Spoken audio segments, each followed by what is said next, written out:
That didn't show me. They won 3 games in a row and they played well, but I saw LeBron hobble. LeBron James is not the same player prior to this injuries as he was before it. I think everybody sees that. They see he's getting up. Guys are blocking LeBron's shot and he's going to the rim that wouldn't even attempt to block LeBron James' shot. Look, I don't believe they beat a contending team. I think the Mavericks are very good. They have 2 outstanding players. They don't defend the basketball, and that's how the Lakers were able to get back into the game, is because they don't defend. And so when you start jacking up shots or you miss those 3-point shots that was going down early, and then all of a sudden you have a 27-point lead, you take those ill-advised shots and you let the team get back in because you don't play on the defensive end. And you hear D-Ham talk about that. Hey, make them guard. Let's see if they can guard without fouling. Well, they couldn't. They put them on the line. The Lakers made some free throws and got themselves back into the ball game. But I'm looking at LeBron, Skip, and I think everybody can see he's hobbled. He doesn't have the same explosiveness. And I noticed it that night when he broke the record against the OKC Thunder. Every time he came out of the game, he took that shoe off. He's continued to do that. They have the Theragun, and they're working on the bottom of that foot. It looks like the arch. It doesn't look like the ankle to me. It looks like the arch. Something is going on with the bottom of his foot, which is causing him to hobble. And then you watched him after the game. That does not look like a man that's 100%. So they cannot contend for a title with LeBron being less than 90%. Anthony Davis was a monster yesterday. That's the AD that I need to see. 30 and 15. Jared Vanderbilt played great defense on Luka Dončić. Challenged everything. Jumped out in the passing lanes. 15 points, 17 rebounds. 4 or 5 steals. You could live with that. But I'm not about to all of a sudden say, okay, I got my playoff tickets already lined up, because I don't believe that. I'm going to need to see more, and I'm not going to know. I need to see LeBron James health over the next month. Because what they got, 22 games, 22 games, 21, 22 games? 2 left now after yesterday. 22 games left. I need to see LeBron. It's just hard considering the way he was hobbled yesterday, and to watch him leave that stadium. Man, it's just hard to see that LeBron is going to be able to play every single game moving forward. So, no, I do not believe, as of right now, with LeBron James' help, they can win it all. I'm shocked by that. You did predict going into the All-Star break that over their final 23 games post-break, they would go 16-7 was your prediction. And I upped you one on that. I went 17-6, and I am standing by 17-6. And LeBron James felt healthy enough, empowered enough, emboldened enough that coming out of the break, he called the last 23 games the most important of any 23 he's ever played in the regular season. Whoa. Well, then he thinks he's pretty good, because I don't think he's going to make a statement like that if he thinks he's handicapped. No, Skip. He said these are the most important because he can't make the playoff if they're not important. Well, that's a fact. But again, I think he's playing from a position of strength, and I can't get it straight. I hear on the ESPN telecast it's his hand, then it's his foot, then it's his hand, it's his foot, it's his ankle, or it's his underfoot. I don't know which one it is. I guess he's just beat all to hell. Well, you saw in the All-Star game, he tried to block a shot, and he went up there and he jammed his finger in the rim. Since we haven't been on for a week, I got to address that. Can you please explain how your man LeBron James in an all-star game was trying to chase down block players in a game in which nobody plays defense and everybody going to the rim thinks that they're pretty much uncontested going to the rim? Because it's a complete ambush in an all-star game to come from nowhere and swat a ball on a game in which nobody is even thinking about playing defense. And then maybe the basketball gods got even with him for those ambush blocks in an all-star game because he got his hand stuck up in the net and he hurt his right hand shooting finger and didn't play the second half. Although it didn't seem to be a big issue coming out of all-star break because the Lakers didn't list it on the injury report or make it a big deal. Okay, so now in the 2 games he has played since the break, he has shot the ball by his all-time leading scorer standards. I would have to say poorly. No, by anybody's standards, they're poor. Because it's 15 of 43. That's 35% just from the floor. This is LeBron freaking James, right? Okay, from 3 so far, with the 1 of 6 yesterday, he's 3 of 12 from 3, which is 25% coming out of in the 2 games since the All-Star break. That's 30.8% for the season. it's just not very good because it ranks 143rd in the NBA. Yeah. It's near the bottom, 143 out of 149 qualified three-point shooters. Okay, so I will give you that, but I don't know that that's being attributed to his hand injury or his foot injury, because even after he tweaked his foot, and he did tweak it, and weirdly, he yelled, "I heard something pop." Right. You could hear it on the mic on ABC National, right? Right. And Darvin Ham said after the game, I don't know anything about anything popping. Nobody told me about anything popping. And Darvin just said, he's good to go. As far as I know, he's good to go. Right. So I don't know what to make of that, because even after he heard something pop, he stayed in the game. Correct. And he played not just well, he played great. He scored 11 more points after something popped in his foot. Well, I don't know what to make of it, except I really liked the way your team played yesterday, and I liked the way it played against Golden State. I love the effort in which they're playing with. Okay. Because what we've seen before, Skip, they get down 27, and it's over. It's over. What is the biggest difference? We're about to get to this when it comes to what used to be my Clippers that you took a shot after the game. Now, we're stuck with Russ because you got out from under Russell Westbrook. Yo, Joe, you picked him up. I didn't. I argued against it. I told you last week while we were still on the air, when it first came up that Paul George was actually campaigning for Russell Westbrook, I said, that is a disastrous move. You cannot make it, and they made it. Yeah. And we're about to talk about what happened last night, because he was not allowed to play over the whole final quarter and the whole overtime and really the last minute and a half of the third quarter. And now, guess what? Ty Lue has the problem that Darvin Ham used to have. It's the Russ problem. That might be why you lost. Okay, it might be. You could make that case, and we'll flip it around, but we'll get to that in a moment. But the point is, the cloud has been lifted off your team. And I do believe that Rob Pelinka should be in the running for Executive of the Year, because I like every little piece that he picked up, because they equal one big piece to the puzzle. Right. Because Jared Vanderbilt can defend at the highest level, and he was sort of lost in the shadows in Minnesota and Utah. I didn't know he could play defense like this, but he can play at the highest level. You about Vanderbilt? Yeah. Yeah. Okay. And D'Angelo tweaked his ankle, or turned his ankle, so he's not. He wasn't there yesterday. Right. But the point is, I like the pickup. I like Malik Beasley shooting threes. Yep. I like Hachimura. I like everything. I like Mo Bamba. I like everything you did, but mostly I like the fact that you don't have a Russ problem, and I think to some degree a Pat Bev problem, because he is problemed, maybe not for the team, but for the coach. He just is difficult. He's a handful to coach, especially coupled with Russell Westbrook. Okay. So my point is, I do like your team to finish 17-6. Obviously, if LeBron is flat out hurt, then you're done. Exactly. But your man, AD, yesterday it stood for all day, because he was just all day for Dallas. And you saw, Skip, he got the mismatch on Luka. They got it to him, and he hit the turnaround. Well, I think we got that play, because this was the key shot of the game, and I don't think Luka tried very hard. Well, he did. He was all up. Both ends of the court, blocking shots. He was unbelievable. Got the AD shot at the end of the game. This is 18 seconds left. We're still doing some LeBron. Here it is. This is it right here. You got the switch you wanted. Kick it. And it's Luka, and he doesn't really give a whole lot of effort there. And AD makes a fall-away baseline shot. He says, I'm a bucket. Yep. He says, I'm a mofo bucket. Yep. And that was it. And that was it. And he is. Okay. So I'm going to give you all your props, because I love the way you came from 27 down. It's hard to do. Anybody else do that this year? It's hard to do on the road. It's hard to do at Dallas, except if Dallas has Kyrie trying to couple Kyrie with Luka. I first guessed it. I'm going to second guess it, and third and fourth guess it. It will not Skip, they only played a handful of games. Will not work. They have now played together for 4 total games. They've won 1, and it was against what used to be my San Antonio Spurs, a game in which Luka did not play in the fourth quarter. But have you looked at the stats of these two playing together in the late game?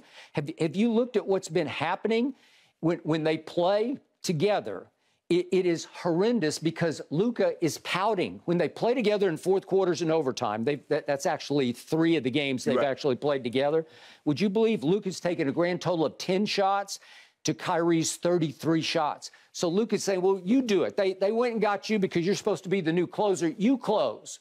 And for whatever reason, especially over the last 3 quarters yesterday, neither one of them could do anything because Kyrie went 1 of 9 from 3 over the last 3 quarters. That will open the door for you. Yes. And the shock to me is that your Los Angeles Lakers shot a grand total of 6 of 34 from the three-point line. Think about this. Yes. 6 of 34 for the game. And you came from 27 down. Shannon Sharpe, how did you do that? You crushed them in the paint. Yeah, it was 62 to 33. 62 to 33. Are you kidding me? Skip, when you look at it, Skip, they start 4 guards. Luka, Kyrie, Reggie Bullock, and Justin Holiday. Those are all guards with Powell. And Powell is not Joel Embiid. He's not Giannis. He's not a defensive presence. Nope. So what the hell do you expect to happen? They got crushed on the glass when the Lakers don't ever crush anybody on the glass. They did. Yep. It was 56 to 48. Not crushed, but beaten. And you offensive rebounds. You killed them. I mean, Jared Vanderbilt had 8. Okay, killed them. I give you all of the above. But in the end, you took advantage of a souring situation. And it sounded to me, let me pull up my Jason Kidd quotes here. After the game, it sounded to me suspiciously like Jason Kidd took a shot at Luka Dončić because he said, as a team, we've got to mature. And we've got to grow up. Well, the problem is 4 of your 5 starters are over 30 years of age. So there's only one guy who's 23. It seems like he's played professional basketball since he was like 13. So he seems like a veteran to me. Yes. But he's the only young player. And then Jason went into how we've got to focus on playing and not allow, as he said, we can't get distracted with the whistle and just keep playing. That's Luka. Okay, that's all about Luka. He complains on every single call. Play. He does. And half the time, he's complaining as the ball is going to the other end, and he's running and complaining, but he's not actually focusing on the next business. And this guy's laying the ball in the basket. That is correct.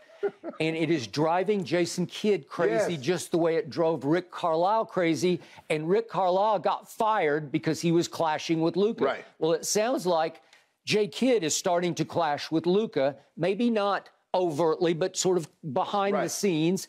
And he made the point yesterday. He was asked, why didn't you call timeouts? He called 2 the whole game as the lead was slipping away. And he said, I'm not the savior here. I'm not playing. No, you don't play. You used to be a really good player, all-time great. Yes. But he says, I'm watching just like you guys. What?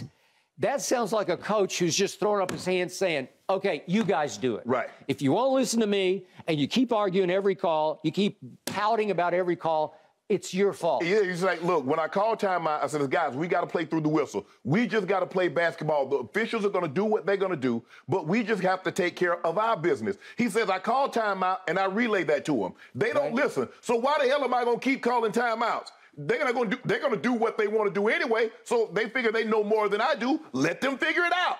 That's Luka, and he's made this before. Luka's going to have to learn. He's going to have to play through the whistles. They give him a lot of calls that he doesn't deserve, but he feels he deserves. Even if you run by Luka, he's looking at the official like, you didn't see him run by me? Yeah, I saw him run by you, but he didn't touch you. But, you know, he didn't get awful close to me. And so, yeah, that's a problem, Skip, because I saw what you saw yesterday. He's laying on the floor holding his head. The Lakers got the ball. They're going up the court. And by the time he gets to half court, they've already got the ball. Somebody's taking the ball out of bounds for the Mavericks. He's got to stop playing like that, bro. You're not going to get every call. You shoot probably top 5 as far as free throw attempts in the NBA. I guess you want to shoot like Joel Embiid. No, nobody's going to shoot more than Joel Embiid. Joel Embiid shoot like 20 a game. Yep. But Luka, you shooting 15. 12 a game. But it's the most. It seems like it. But Luka, it's not like you're shooting 4 or 5 free throws. Can you imagine LeBron? LeBron should be doing what Luka's doing because he barely gets any calls. That is a fact. I give you that point.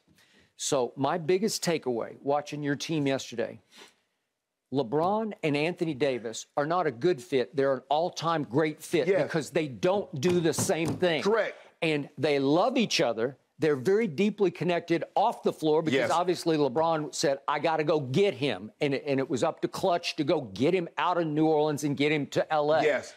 And they did win a championship together. I believe it deserves an asterisk because it was in the bubble. But they won the championship because they fit together. Yes. I don't see Luka and Kyrie fitting, even though they don't look the same. They're not built the same. Right. They're 1'6'7", what is Kyrie, 6'2", 6'2", maybe? Yeah. Okay, but they do exactly the same thing. They're both guards. They need the basketball, and in the end, they're mostly two guards. Even though both can pass the basketball, Luka a little better than Kyrie. Yeah. But still, you know and I know, in the end, in crunch time, they need the ball, and they're going to shoot and score the basketball. Yes. And that's what normally happens, Skip. When you see tandems work, you see Shaq and Kobe, you see Kareem and Magic, Absolutely. you see LeBron and AD. One guy, Skip, and I think a lot of that has to do, if one guy's willing to say, okay, he's the better of the players, I'm cool with that. Where you start to run into the problems, if you have people that play different positions, well, hell, I'm just as good as you. And then you're going to have a problem. I mean, you look at Kareem, and even though Skip, Oscar Robertson was at the tail end of his career, it was a guard, it was a big. It worked. Shaq and Kobe, whatever the case may be, when you look at a situation, LeBron he plays the point, Skip, but he's small forward. But you see, he gets out of the way. Your favorite childhood player, Larry Bird, is with McHale and Parrish, and it works because it works. These two giant guys. But Bird was at that time, such a great passer of the ball. He averaged 6 assists for a career. And so he was like, okay, but everybody conceded. Larry Bird is the best player on the team. Skip, somebody's going to have to concede that somebody's the better of the players. And you can't, well, I can do what he can do. I'm just as good. And then all of a sudden, it's going to blow up. The usage rate will belong to Larry Bird. Yes. Because it should. It should. But the passes will go to the bigs because it's all connected. Yes. Because they fit together. Yes. And in crunch time, everybody knew who's going to have the ball in his Larry's hands. going to get the ball. Okay. And this one, they're looking at each other like, are you going to do this or should I do it? So Luka starts off hot yesterday, and in the first quarter, he goes 14, 6, and 3.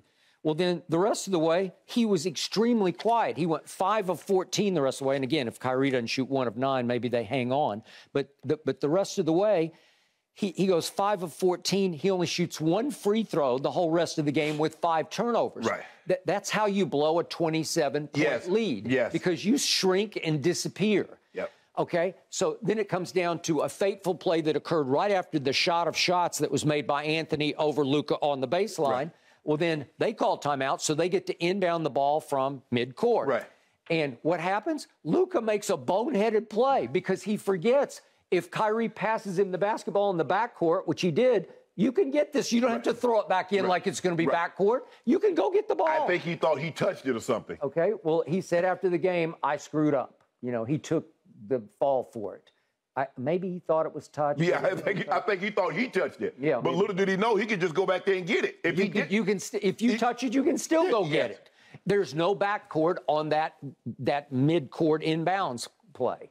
Okay, so that was the game. Then you got him after that. Right. But listen, Anthony, I give you that he didn't have a lot of interior competition, but. Look, I've called him always disappointing, and he's either hurt or he disappears or whatever. Yes. But I've seen enough of these games. That was big time. Yeah. Yesterday, if I had ranked him as a player in the NBA, I would say that was top 5. Right. And did you see what Darvin Ham called him after the game? He said, I got a new nickname. He calls him Wilt. Yeah. He calls him Wilt Davis, as in Wilt Chamberlain, because he is dominating both ends of the floor. Yes. And he's listed at, 6'10"? Yes. But he plays at least 7 feet. Yes. He plays long. He plays strong. Skip, it should be disappointing. Anthony Davis should already have a couple of those, I don't know who the Defensive Player of the Year trophy is named after, but he should have a couple on his mat. Skip, he can do it all. He can all. Interior presence, he can go. He can play perimeter defense. He can. I'm like AD, bro. As great as he is, I still think he's underachieved thus far. Okay, I agree. But if he can stay locked in like this, help me out. I'm looking up above you. Golden State's got all kinds of injury problems. Now they say Draymond's knee is going to be an ongoing problem and Steph is not ready to come back. Right. Okay, so all of a sudden, maybe you could get them. And then I'm looking at Shai Gilgeous he's got a couple of issues going on. He hadn't played a couple games. I'm starting to think that I know Denver looks like the best team. Right. The Clippers took them to the wire last night. They were playing back-to-back. We're going to talk more about that in a minute. But I'm just saying in the big picture yesterday, even though that game was a little more about Kyrie not working with Luka than LeBron and AD, but your team looks like at least a Western Conference contender, and it wouldn't shock me if they made a run to the finals. It wouldn't shock me the way they look. When you do have LeBron reasonably healthy, and that's the big if here. Yes. But when you have AD playing like that and all the pieces, and you still got Austin Reeves playing big fourth quarter minutes for you, so he was already there. Right. And Schroeder makes big late free throws. Yep. I like the mix of the team just about as much as I like anybody in the West. If you told me, Skip, you remember that stretch before AD got hurt and the way LeBron played when he was averaging 30, 37 from his birthday on? If you tell me that LeBron James is going to come back and we're going to pair him with Anthony Davis the way we saw you, okay, Skip, somebody going to catch hell beating the Lakers in 7 games. I got you. But I agree. don't know if LeBron is going to be that healthy again. I don't know. It's the foot or it's the hand or it's the foot or the hand. Does he need to take a couple of games off? Well, maybe. You can't. Okay, but you can't. You can't. Or you're just going to flat out miss the playoffs, which would be a disaster given the fact that he just passed Kareem Abdul-Jabbar to become the all-time leading scorer. You can't punctuate that at the end by we missed the play-in tournament. Okay. I agree. Here we go. And the West is so packed, guys, that you're right. Every game matters. Consider this. The Lakers in 12th right now with 32 in the loss column. The Suns, they're in 4th with 29 losses. 3-game difference. I know we're going to get the Pelicans. All right. I know we got them, Skip. We got them, Skip. Oh, we got them. We got shots fired. Zion's got them. Bring it, Shannon. Bring it. I'm ready. I got to get my king cake back. All right, guys. Thanks for watching, Undisputed fans. Subscribe here to get the very latest from Skip and Shannon. Plus, go watch a few segments from our other shows on FS1.